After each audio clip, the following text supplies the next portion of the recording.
Hey everybody, so we are on top of our, what is this called? This is a cruise, pontoon, some kind of catamaran type thing. Yeah, anyway, we are just now leaving. How do you pronounce that, Michelle? I'm gonna flip you around so you can see the castle. Isn't it pretty? You quart. We've only heard it a million times. Anyway, we just got through doing that, and now we are going down Lake Lochness and hoping to see. Please listen carefully to the following announcement. It is for your safe, small children. They are stored around the ship in chests with a life jacket symbol. We also have open inflatable life rafts. In an emergency, the crew would launch these, or they can float free. Do not attempt to use them until instructed. Around the decks are a number of life buoys. Should anyone fall overboard, throw one in their direction and call "Man overboard" as loud as possible. These pieces of safety equipment are here to assist you in case of emergency. Please do not interfere with them. Any emergency will be signalled by 7 short and 1 long blast on the ship's whistle. Please do not stand.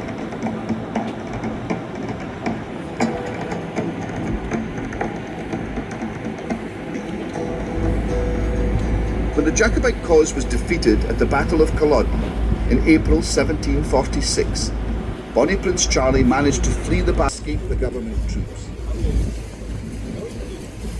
He took to the landscape around him, in particular hiding in a cave at Corriedale, being cared for at Glenmoriston, which lies further down Lochness.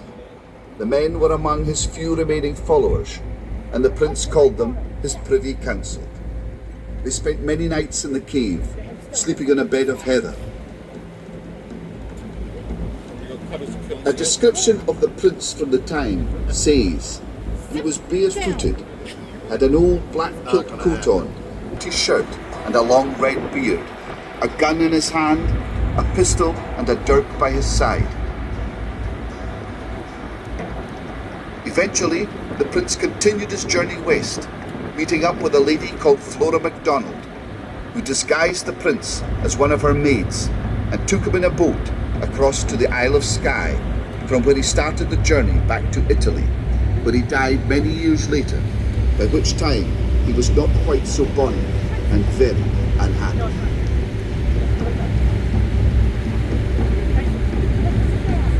Unfortunately, the fact that the prince remained uncaptured proved a problem for one particular man who bore a striking resemblance to him. In July 1746, he was out in the glen, wearing his Highland dress, when a party of soldiers came across him and were convinced he was the prince. They immediately shot at him, and he fell down shouting, "You have killed your prince," before dying. He was decapitated, and his head sent to London, where it was received with great acclaim. That was until the truth came out that in fact it wasn't the prince they had killed, but a Jacobite soldier from Edinburgh called Roderick Mackenzie. His headless body was buried at the roadside where a small grave can still be seen, and each July Jacobite enthusiasts hold a gathering there in commemoration of his bravery.